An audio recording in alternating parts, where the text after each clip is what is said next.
A gente vai jogar uma aventura chamada a, a História de Falef.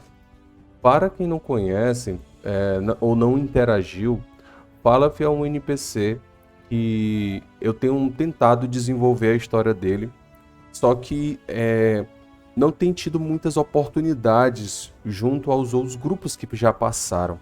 Então hoje eu pretendo, meio que eu dei uma ênfase em contar essa história. Então tem aqui até uma demanda aqui, uma missão, que ela narra um pouco dos sentimentos do, do Falef, né? Ele é um ser, né? E ele é jovem, mas ele carrega em seu semblante e em suas palavras uma sabedoria e inteligência que transcende a sua juventude. É como se ele tivesse nascido já com uma idade avançada. Com relação a esse temperamento, né? Ele dificilmente se demonstra desgostoso ou irado ou zangado com algo. A jornada de vocês, ela se dá início em Caritania, conhecendo o Falef. Os personagens de vocês que já têm um level avançado, podem já ter feito outras demandas para ele com relação à busca de antiquários ou investigações. Falef é uma pessoa que gosta de dar oportunidades àqueles que a sociedade comum ou a sociedade nobre costuma cuspir em cima dessas pessoas. Ele não é rico, vive num cortiço próximo a esse mercado que fica dentro de Caritania, uma espécie de feira de vielas e comércio de calçada, mas que ao mesmo tempo eles têm sustentado esse negócio através de suas atividades que passam ali por baixo podemos dizer assim, do radar dos dogmas leais da lei em si. Falef, ele costuma ser bastante generoso com aqueles que o honram, ou com aqueles que são, como é que eu posso dizer, são seus aliados. A jornada de vocês leva esse encontro inicial, ela tira vocês de Caritania e leva vocês para os portos ao norte. Caritania é uma cidade que possui 2 portos. Ela tem um ao norte, que é esse pontinho aqui, e um ao leste, que é esse outro pontinho aqui do lado direito. Esses portos, eles são representatividades da massa mercantilista da cidade, já que a cidade possui outras pequenas cidades no seu interior da península e grande parte do comércio é por meio da exportação de matéria-prima. A matéria-prima colhida em Resgon é exportada para outros reinos no grande continente. No mais, vocês são levados até os portos de Skaldun. Os portos de Skaldun, também no idioma élfico, conhecido por uma tradução literal de Ponta Solar, é o centro do comércio marítimo da península. Lá, mercadorias advindas de Hieromar, que é um reino do outro lado do Mar Caos, são trazidas até a península na tentativa de trocar por especiarias e novidades além do leste da Baía das Serpentes, que é uma baía que fica bem acima após o Mar do Caos. E é nesse local que vocês estão se organizando neste dia para fazer uma viagem juntamente com Falef. E vocês estão numa localidade dentro do Porto de Sgaldwin. O Porto de Sgaldwin, ele é como se fosse uma vila fortificada, com muros de pedra em volta, protegendo o que seria o porto em si. Ele é administrado por elfos, em sua maioria, e o seu grande líder, que é a Seldsa, que ele é um dos 5 prefeitos de Caritania. Ele tem uma forma bem rígida e concisa de manter a lei e a ordem dentro do porto, tendo uma polícia própria para defender o porto de possíveis assaltos e roubos. Eu falo a vocês agora, neste momento, que os armazéns hieromanos, que é um complexo dos portos, repleto de grandes construções, onde tem estaleiros construindo embarcações, onde são armazenados o grão e as cargas, pois esses depósitos são protegidos por uma das 3 maiores guildas que existem em Resgon, que é o Galeão de Hieromar, e o seu símbolo é uma estrela fragmentada, com uma estrela de 8 pontas fragmentada, faltando alguns pedaços no seu interior, demonstrando que o comércio é sim um norte para todos. No entanto, não é de todo bom e nem de todo mal. Neste momento, cada um de vocês passeia pelos portos buscando algo para fazer antes da viagem, antes de partirem.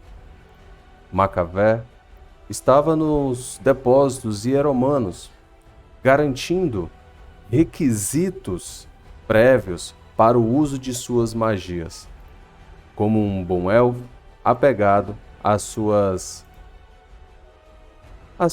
seus componentes materiais.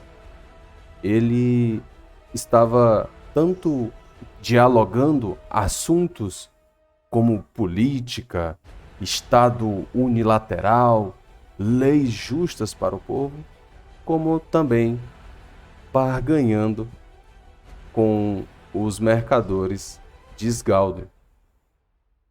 A embarcação ao qual vocês vão tomar viagem é a embarcação chamada Bóren o Corajoso. É uma draca que tem uma pintura em azul celeste na sua borda, nas suas laterais. A sua vela tem um tom de laranja claro, meio com quase um bege.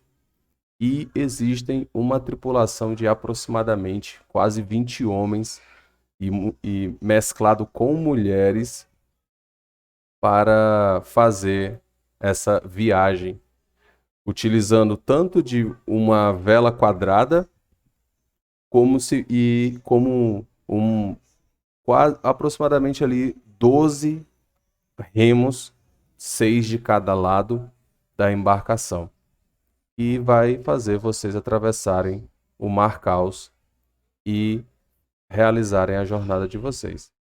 Quando vocês sobem dentro da embarcação, o Falaf espera que todos se reúnam. As cordas estão sendo içadas, a vela está sendo preparada para tirar a embarcação do porto. A rampa de acesso já está sendo recolhida, a âncora já foi puxada, as amarras que prendiam a embarcação no porto ali já foram soltas. E tá todo mundo gritando e aquela correria, os remos já começam a bater na água, tentando, já começando a fazer a manobra da embarcação rotacionando. E o Falaf reúne todos vocês e apresenta a vocês o Macavé, que é o nosso outro integrante dessa demanda. E ele conta a vocês: eu não havia dito anteriormente o destino de nossa viagem, porque não queria que nada interrompesse. que nada impedisse. Já derrotei muitos inimigos, apenas movendo peões em um grande tabuleiro que se passa na minha mente. Vocês são as pessoas mais confiáveis dentro do meu círculo. Aí ele pausa de companheiros. Não tenham a minha meta e o meu objetivo como sendo de vocês. Vocês sempre estarão livres para decidir. Mas tenham sempre no horizonte o que podem ganhar ou deixar de ganhar quando tomarem uma decisão.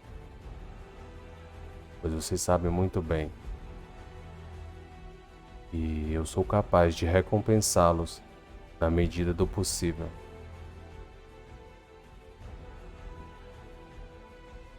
Este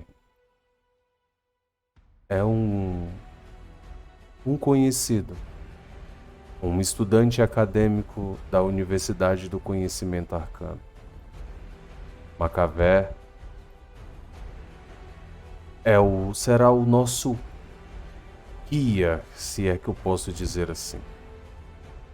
Ele tem informações sobre o nosso destino e como evitar uma viagem perigosa pelo Mar Caos. Macavé, Zilferri, estes são Cadmus, Belorofonte, Derek, Otto e aquele sujeito caído ali semi-embriagado é um brutamontes que regularmente utilizo ele como guarda-costas. Macavé, numa aspiração e um sorriso frouxo no rosto, olha para todos vocês e diz: "Bom dia, senhores. É uma satisfação imensa estar aqui com vocês. Uma alegria insuperável. O nosso destino, não hoje, mas em alguns dias, será a ilhota de Átios. Mais ao sul da península, a ilhota surgiu misteriosamente em nosso reino. E ela se chama hoje de Ilhota de Átios, porque Átios foi o primeiro desbravador enviado pela Academia do Conhecimento Arcano para explorar aquela terra. Tudo o que vocês precisam saber sobre a Ilhota de Átios está neste manuscrito. Aí ele pega um papiro que está dentro de um porta-mapas e o porta-mapa está aberto e tem um papiro lá dentro. Este documento pode nos elucidar uma rota segura pelo mar até aquela longínqua terra. E na verdade não está tão longe. Serão apenas 6 ou 7 dias de viagem nesse começo de primavera. Pois eu vou mostrar o calendário aqui para vocês. Esse é o calendário e o mês que vocês se encontram é o mês 4 ali embaixo. O mês de Ran. Um nome um pouco peculiar para o início do plantio nos campos da planície de Hezron. E ele olha para vocês esperando uma boa receptividade igualmente. Esse teste de carisma de vocês mostra para vocês, talvez o Derek não, pela falta de interesse, mas ainda assim ele consegue ler de uma forma superficial a disparidade que existe diante daquelas duas figuras que estão paradas ali à frente de vocês.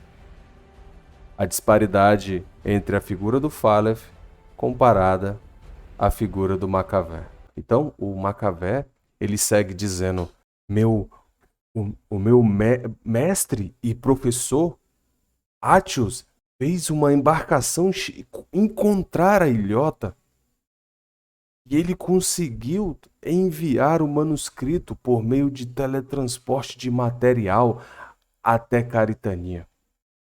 E neste manuscrito relata que a ilha é inóspita, parece uma terra vulcanizada e o pouco que se tinha lá não era comestível. As águas pareciam serem águas ferrosas, extremamente perigosas para o consumo.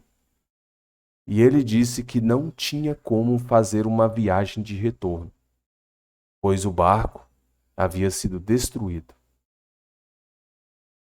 Ele também mencionou que existia algo que impedia ele de fazer as suas execuções mágicas. E esse manuscrito já tem mais de 200 anos. Quando eu era um jovenzinho, eu tive a oportunidade de tocar as mãos nesse manuscrito.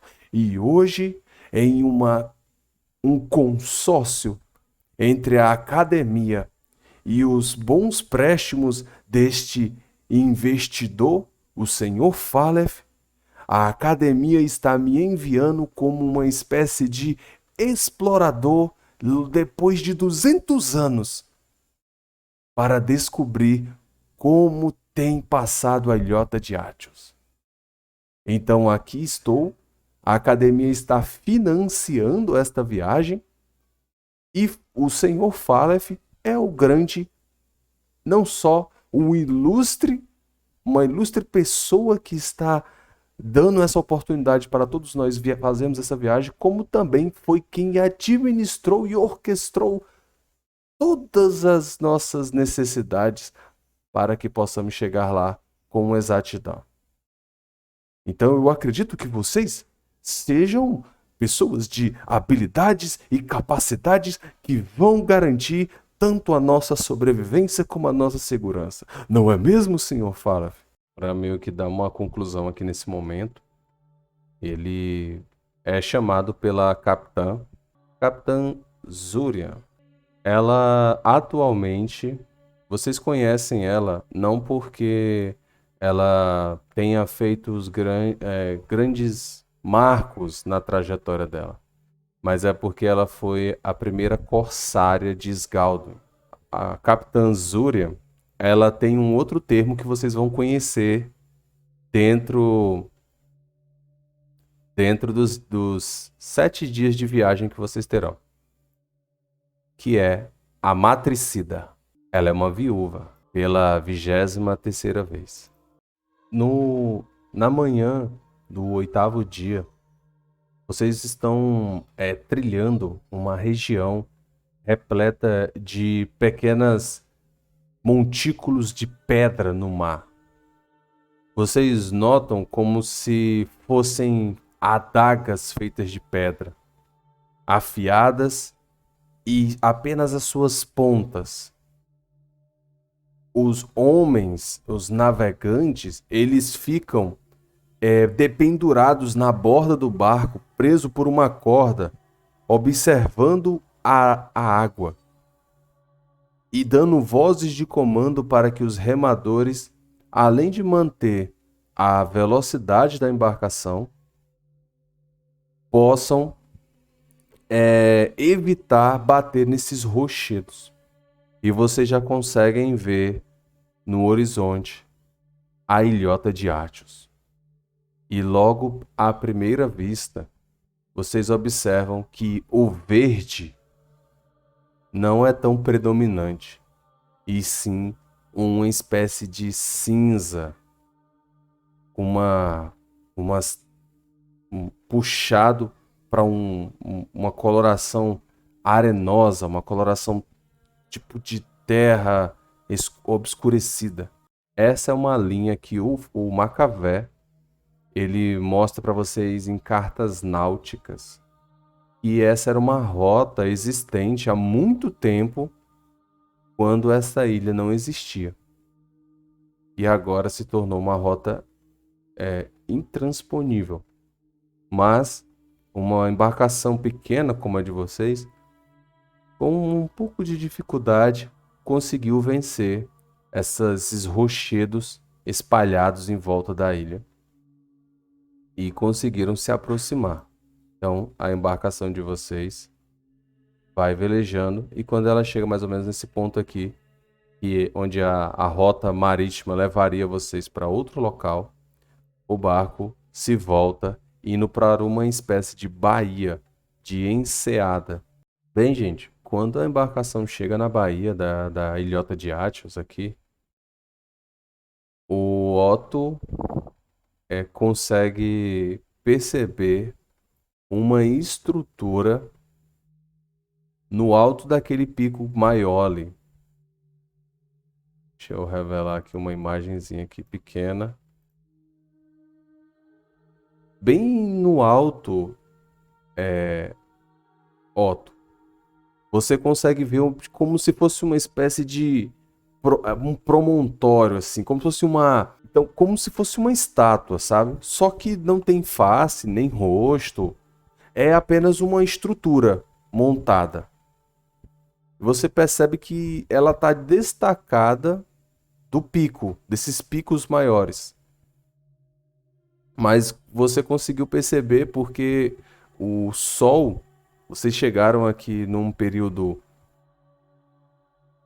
matinal ainda, nas primeiras horas do dia, aí o sol, deixa eu ver aqui a posição aqui, beleza, o sol ele vem daqui para cá, ó, aí especificamente esse local que você viu, ele meio que ele tá entre esses dois picos maiores e ele tá recebendo, imagina assim como se fosse um contraste. Esse pico maior tá obscurecido porque não tá recebendo sol.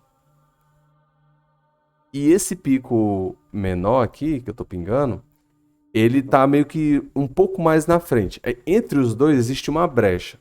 Os raios do sol estão passando e estão iluminando essa espécie de estrutura.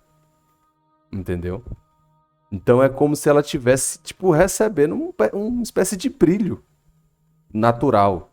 Uma posição estratégica para que ela se destacasse